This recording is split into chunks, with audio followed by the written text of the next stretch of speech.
William Wordsworth said, "There's not a man that hath not known his godlike hours, and feels not what an empire we inherit as natural beings in the strength of nature."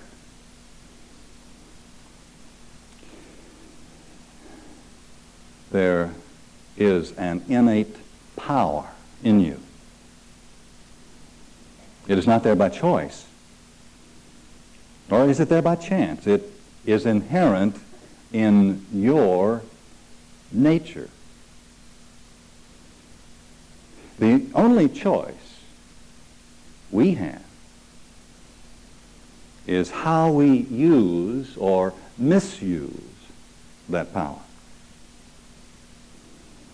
But that power cannot be used in its purest form until we begin to understand something of our own nature and of our relationship with this power, because it is infinite power, but also impersonal power.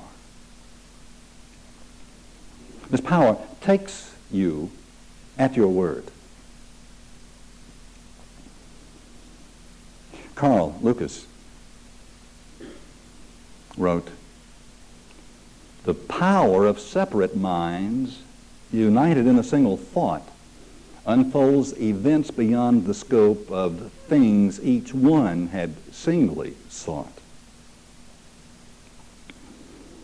One of the remarkable discoveries that the mind of man has made is that we cannot achieve our ultimate and predetermined destiny by ourselves alone. We are expressions of infinite intelligence and infinite power. And all that we ever shall be, we are now. That divine perfection, that divine seed, that God's seed is in us, in its fullness. And our purpose, our reason for being on this planet is not so much what we have believed our purpose to be, as it is for the unfolding of this higher self, of this larger destiny, of this spirit of us. And we have access to incredible wisdom and incredible power, providing that we fulfill the conditions of that unfolding. And one of those conditions is that I of myself, by myself, with my own unaided resources, cannot know who I am, nor can I become what I already am. That's a great mystery and a great puzzle, but it really is the truth.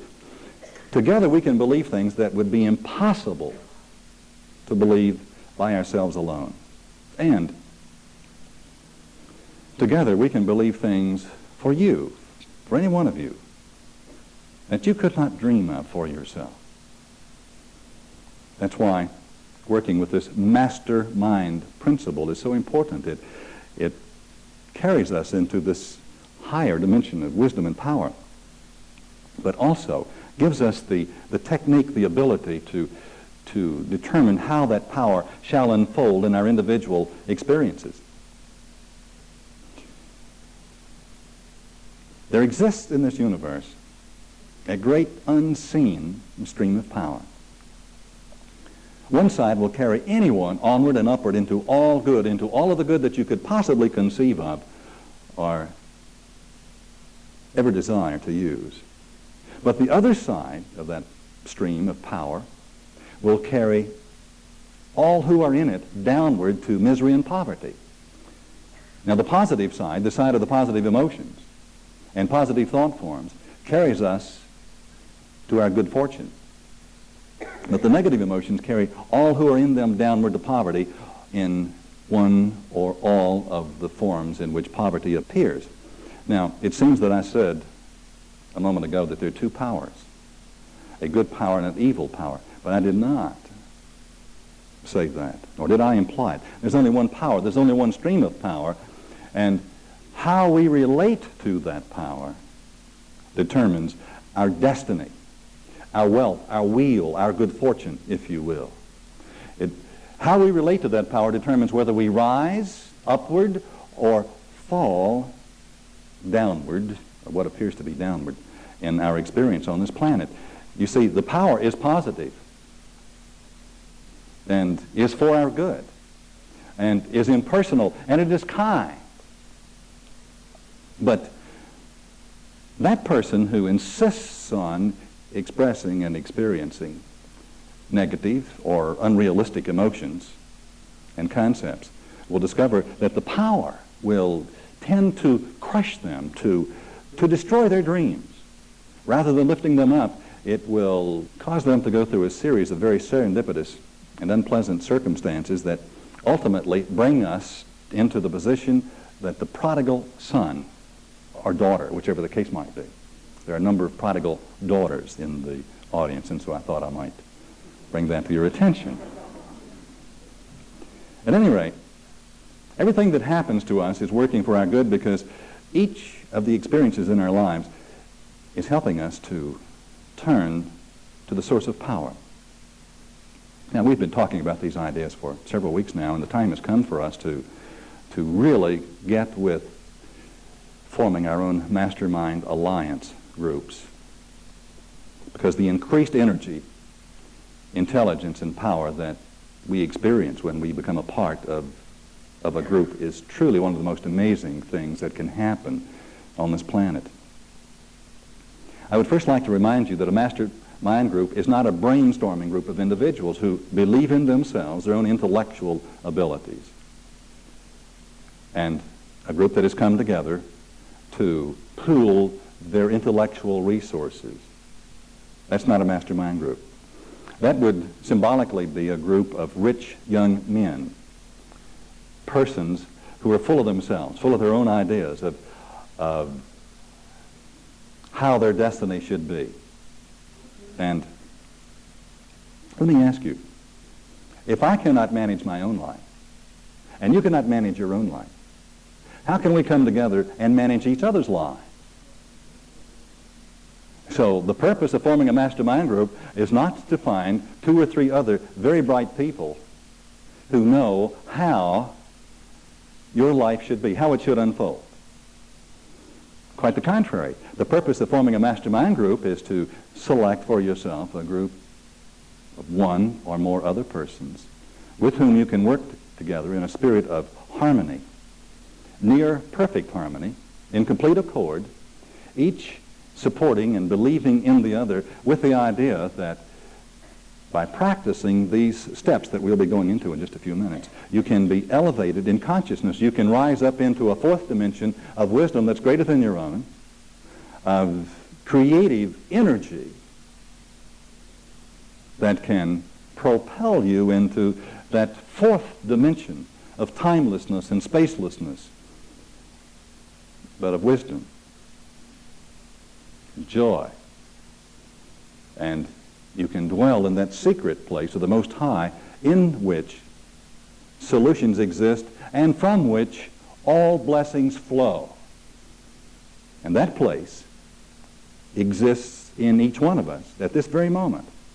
It is there now, awaiting our arrival. It's important when you're selecting a mastermind partner to not select a person who really needs a lot of fixing. Somebody that you want to become your partner because you know that if you can get them fixed, then you will be happier for it. Let me see if I can put it in better terms. Your life is the greatest thing that you have going for you, isn't it? Of course it is. Now, your life is therefore your business. It's a corporation. And you're the president. And the mastermind, or God as you understand God, could be determined to be the chairman of the board. Now, in order to have your life work out in an effective and fruitful and successful way, would you not agree that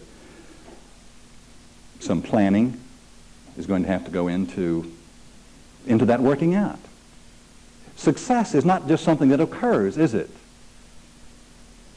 But let's take, for example, this building, this property in which we find ourselves. Starting some years ago, it did not exist.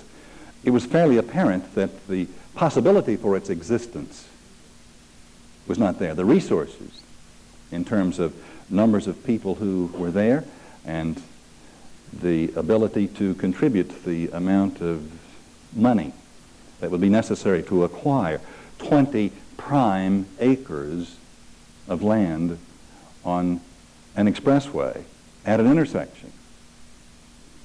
Why, that was impossible. And if you don't believe it was impossible, see me after this lecture and I'll tell you how impossible it was. But here we are, on these 20 acres, in a building that cost about $2.5 million, minus those pews in which you sit, and that organ, and this piano, and this audio system, and anything. These additions were extra and cost more. Where do you think it came from? It came from the mastermind, from this creative energy and power. But it came from two or more people working together in a spirit of harmony, establishing a dream that they came to believe in, and then that dream expanding, incorporating other minds who also came and believed and dreamed and participated and saw. And also, out of those dreams came organized plans called goals. If you and I are going to really go into business with our lives and create a similar edifice, by a similar edifice I mean to cause our lives to come alive and things impossible to occur, then this will not happen because we continue to do what we have unsuccessfully done in the past, will it? I'm going to have a board of directors called my mastermind group. And not only a board of directors, but we're going to have to make conscious connection regularly, deliberately, joyously, and with great excitement with the source of all energy and of all power and of all wisdom.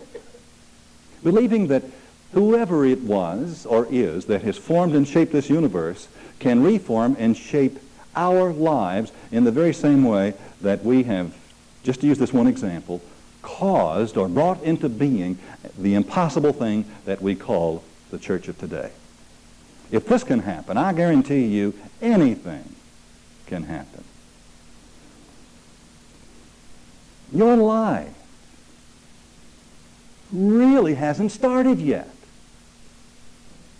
And it will not start until you form your mastermind group, that group of special individuals that you draw to yourself, so that the two or more of you can begin to work together in a spirit of harmony. Where two or more of you are gathered together in my nature, there am I also. And who said that? The spirit of creative power or energy. God is, you would define or understand God. But it really does work that way. In your life, you have now several natural, already existing mastermind groups. For example, a mastermind group can begin with your marriage partner if you happen to be married. But in order for this to happen, for a mastermind group to exist with your spouse, this would require that you and your spouse bring your lives up to date. It would require that each of you forgive the other totally and completely for all of the mistakes the other has made for all time. It would also require that you see that other person with new eyes, and that person see you with new eyes. Now this can be done, but immediately you begin to sense the difficulty of forming a mastermind alliance with a spouse. And yet, it is that mastermind relationship that marriage itself is supposed to be. It is not, marriage is not supposed to exist for any other purpose except two people coming together, living in a spirit of harmony, each supporting the other, and calling forth God's good upon their beloved with great regularity, practicing these principles. So, if you and your spouse can come up to date that you've got a natural and very powerful mastermind alliance. Your first mastermind partner might be your best friend. But the same conditions would have to exist. You and your best friend would have to each agree that you're starting off in a new and exciting adventure, that you're beginning your life again. And you want great things to happen in your life. You want miracles to occur in your life. You want success beyond anything that you've experienced in the past. And you want to grow and to be changed and to be enhanced. And you need that person's support and their loyalty. And if your friend can agree and wants something similar, then you've got a great mastermind partner. But frequently, someone that you have not known before, having met within the framework of a group like this, can be your most powerful asset as a mastermind partner, simply because you have not known each other in the past and therefore do not know of each other's weaknesses, quote unquote.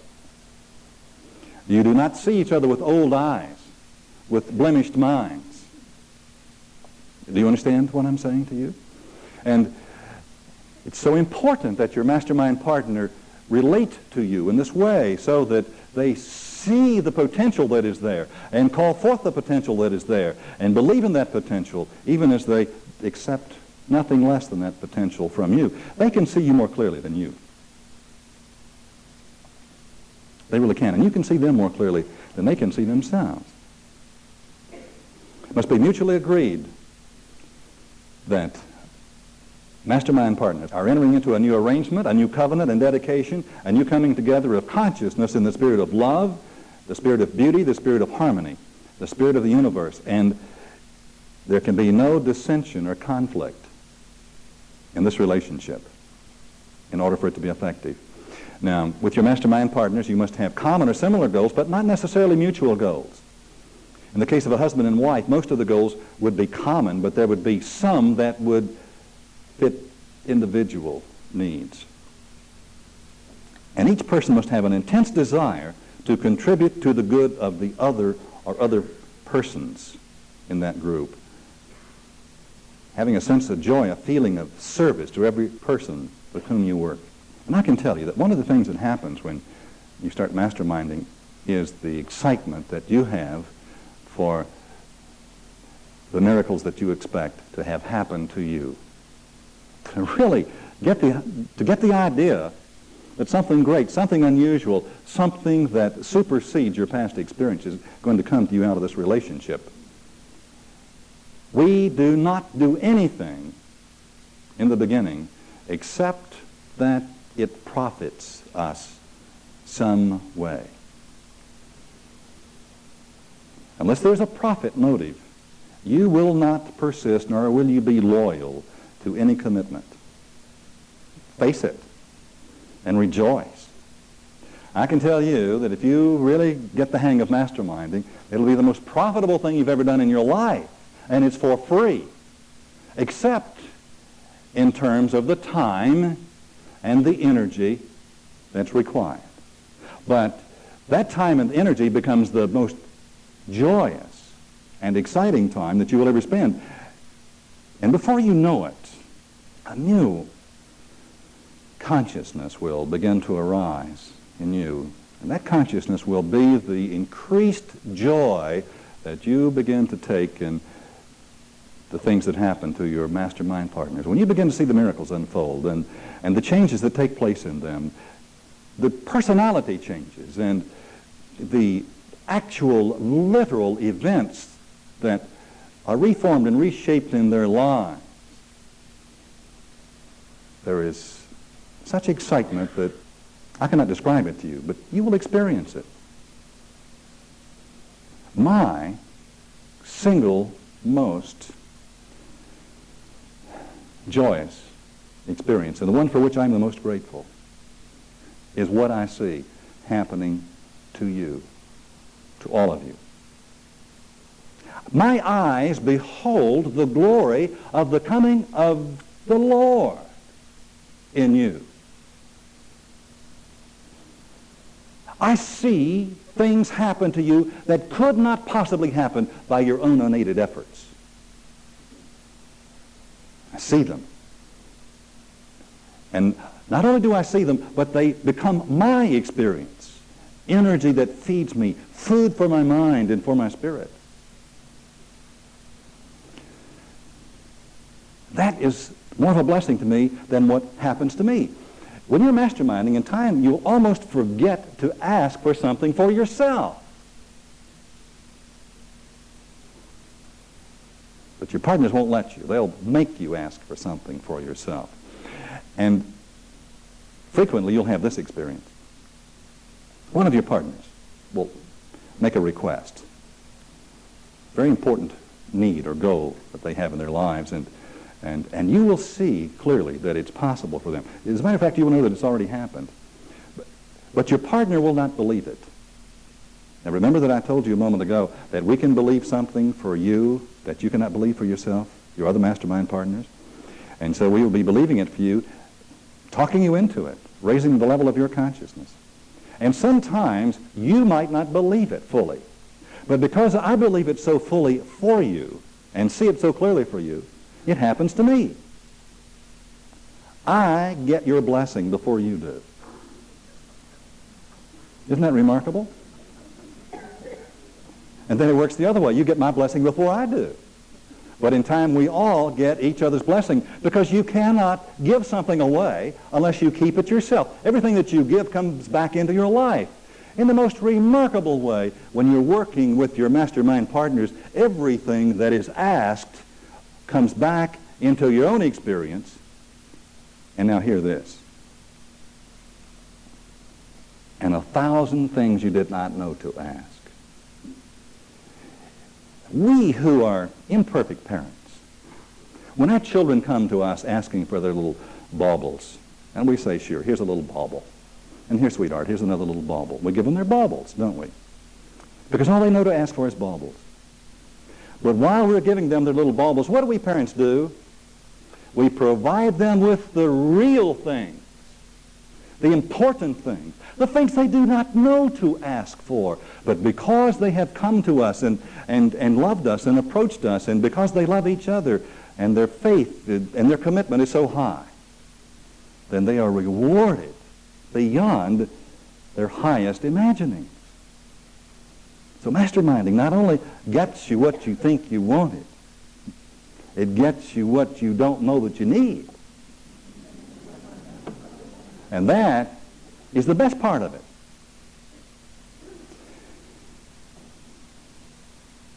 Now, remember that I said don't really become involved with someone who is a true loser. You would not take into your board of directors for your corporation somebody who was determined to fail, would you? Now, am I against losers? No. I'm in the business of helping losers change their mind about losing.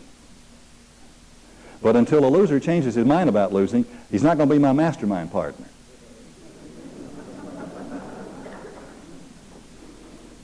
Now, does this mean that you can have a mastermind partner who has some negativity? Well, of course, because if you didn't, that would exclude us all, wouldn't it? None of us would fit the other one. But a person must have a certain attitude toward their negativity. The willingness to surrender it. The willingness to admit it. Not clinging to their negativity, not protecting their negativity, but willing to step out of it, to be elevated into this higher consciousness, because masterminding itself is designed to help you to transcend. And the word transcend means to go or be beyond the usual limits in consciousness, to rise above, to extend above or beyond. And unless you and all of your partners are willing to quickly enter into this spirit of elevated consciousness, you will not transcend your ordinary state. The word transcend means to outstrip or outdo in some attribute, quality, or power. And in a mastermind meeting, that's exactly what you're attempting to do, to rise or go upward,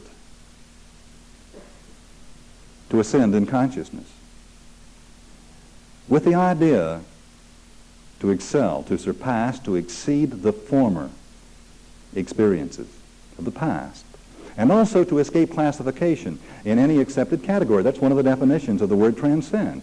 Is to escape the classifications that we have put upon ourselves as losers, lonely persons, all of those normal classifications, including I'm only human, you are seeking to escape from in the mastermind consciousness. To transcend and to rise above them. Now, if we're going to, I think I've said about enough about the selection of a mastermind partner. In our last lesson, we'll get back into that subject again. But I would ask you to turn to the brochure that I gave you, Guidelines for a Mastermind Group. And the purpose of a mastermind group is to establish a conscious contact with the universal spirit, and for all members to experience an increased awareness and power, knowing that the mastermind is working in and through them. And what is a mastermind partner? Someone with whom you meet regularly in a spirit of harmony, trust, and love, to take the 8 steps into this mastermind or higher consciousness. Someone who will listen attentively to your requests, and someone who will give you the total support that you give them.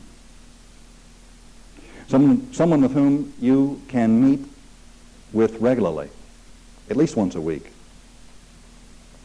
And your meeting place can be a home, a restaurant, or any mutually agreed upon location. But your mastermind partners must be as committed to this experience as you're committed to this experience. And your mastermind partner is also someone that you can call upon when spiritual help or support is needed.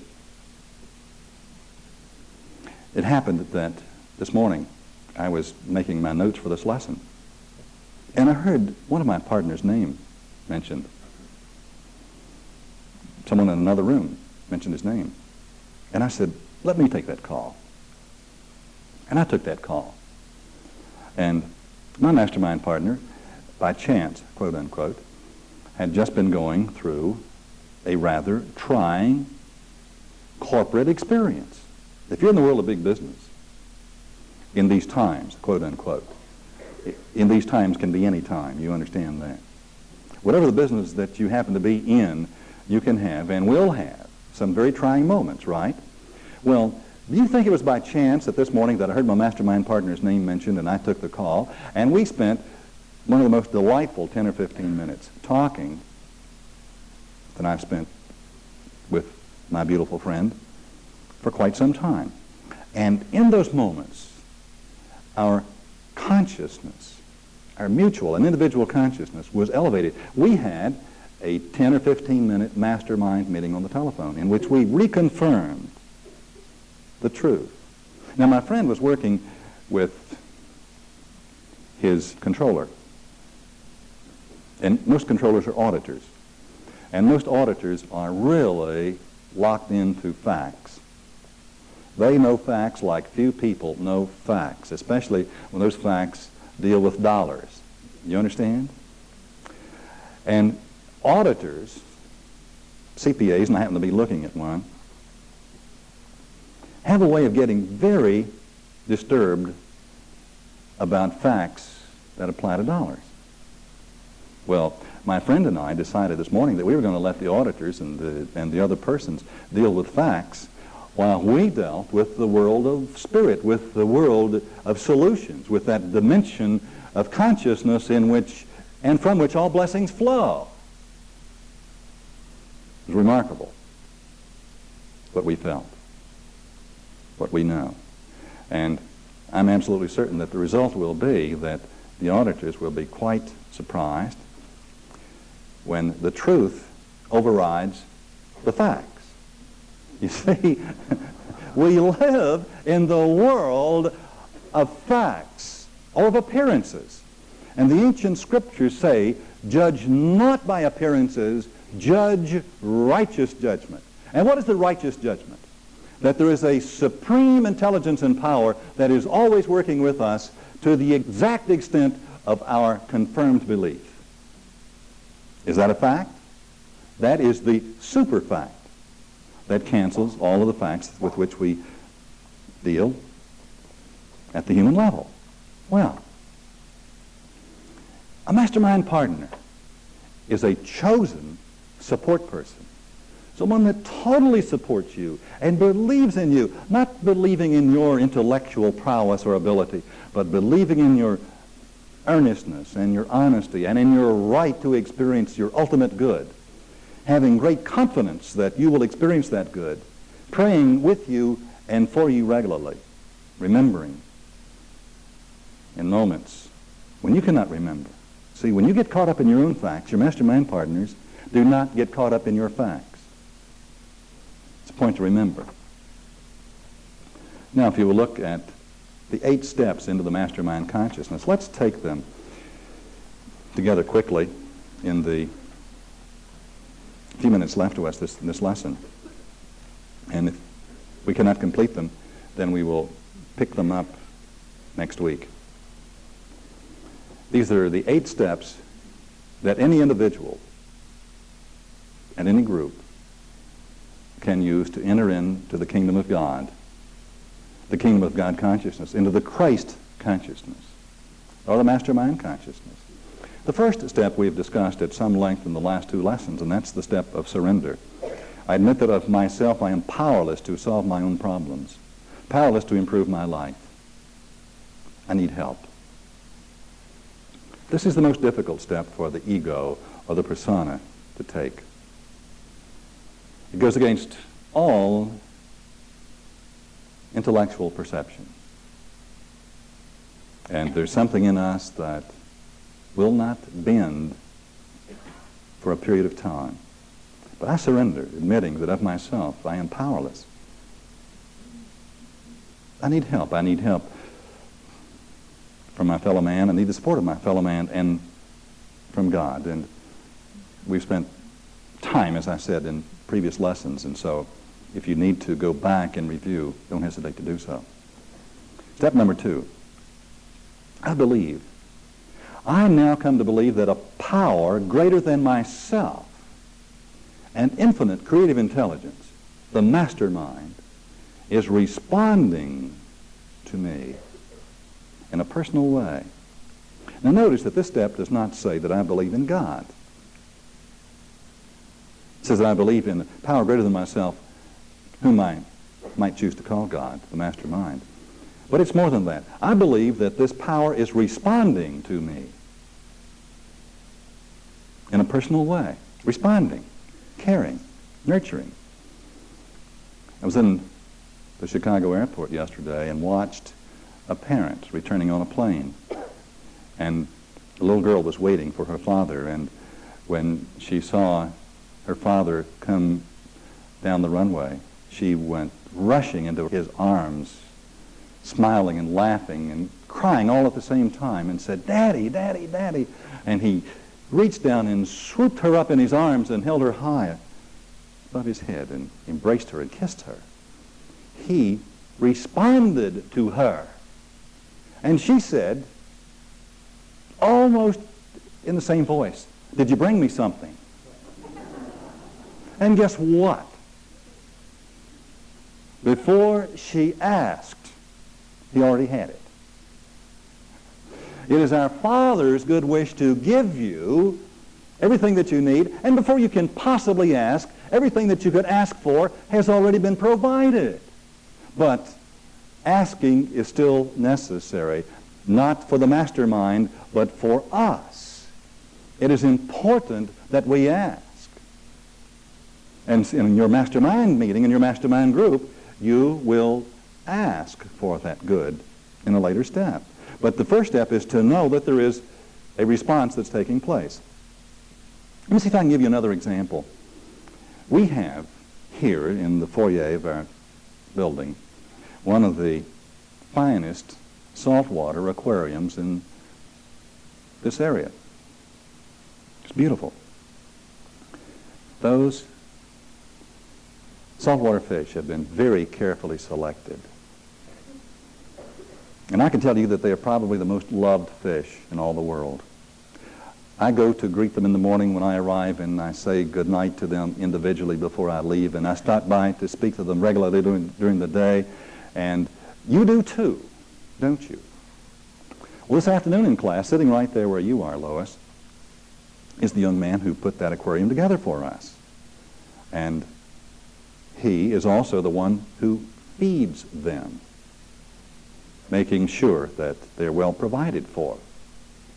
Now suppose that those fish swimming around in that aquarium, that enclosed environment, an environment similar to the one in which we live upon this planet, believed that they of themselves could account for their own survival. Suppose they believed that they did not need us, and they probably believe that. I believe those fish believe that they're doing it all themselves.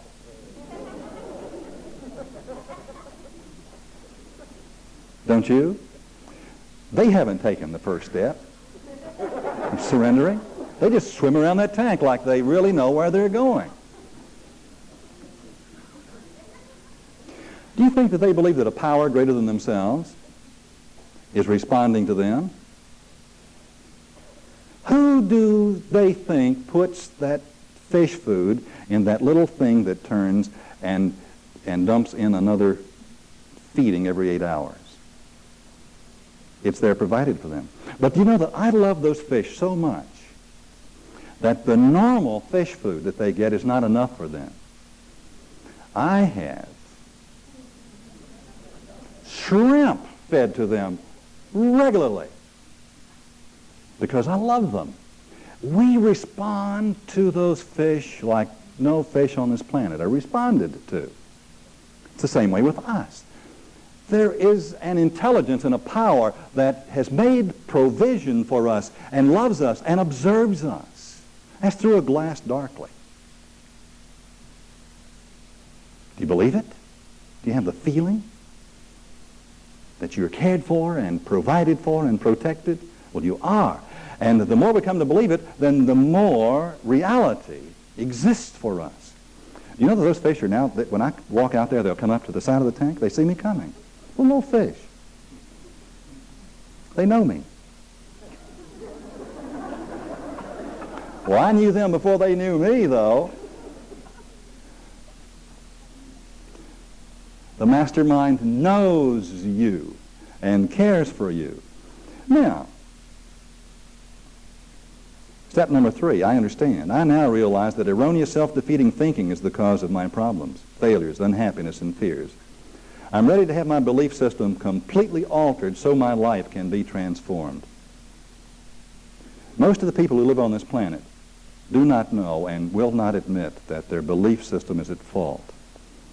They certainly know that it's someone else, and they know who those other people are who are at fault. When they're having difficulties, they do not know and they will not accept that it is their belief system going way back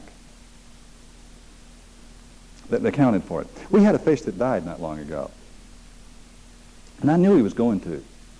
You know why? That fish kept burying himself up under rocks that he couldn't get out of. And I tried to talk to him about not doing that. I would stand outside and I would say, "Fish, you are like I was. You have got an erroneous belief system.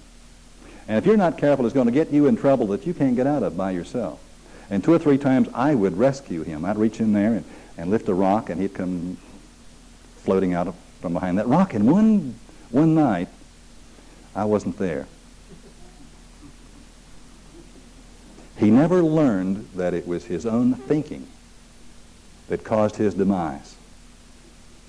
But you and I are learning that, aren't we? We understand that there's something in us that needs to be changed.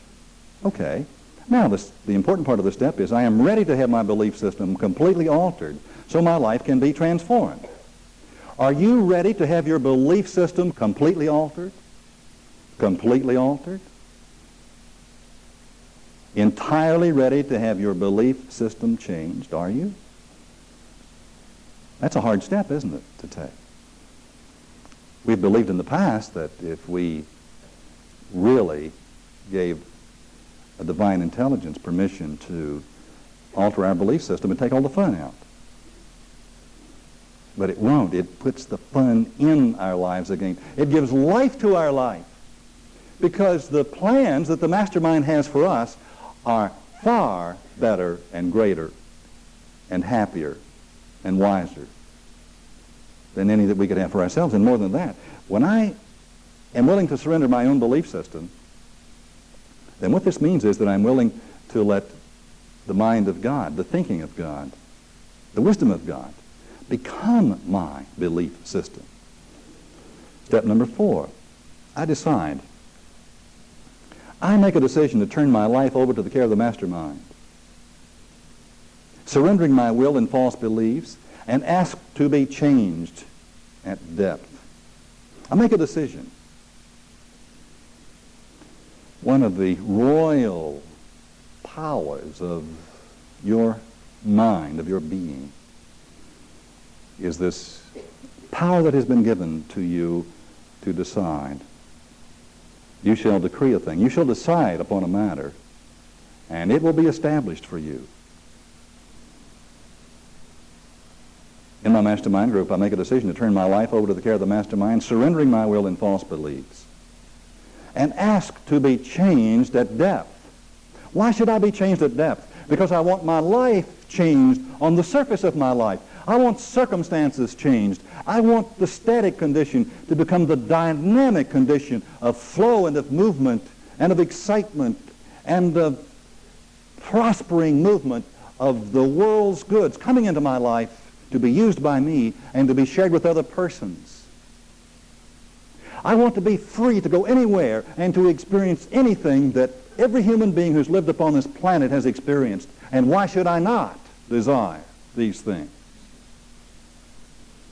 Now, I cannot have this movement in my life until I decide and ask to be changed at depth. Why? Because first within and then without is the universal order. Always we have asked for the outer things to be changed first. And the mastermind says, no, let me change you. And as you are changed, you will experience an equivalent on the surface of your life. And make that decision. And it is an exciting decision.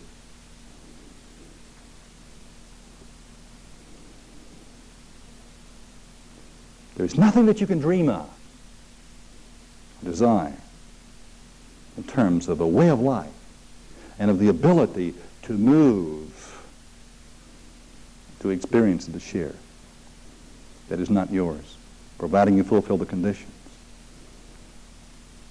These are the first 4 of those steps.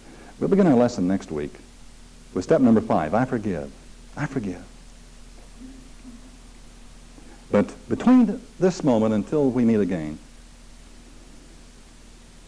practice the presence of the Spirit of life, aware of you, loving you, providing you with all that you need. You are loved. You are the beloved of God. I know that for you. I know that for you, that is the way. It really is, in spite of appearance. God bless you.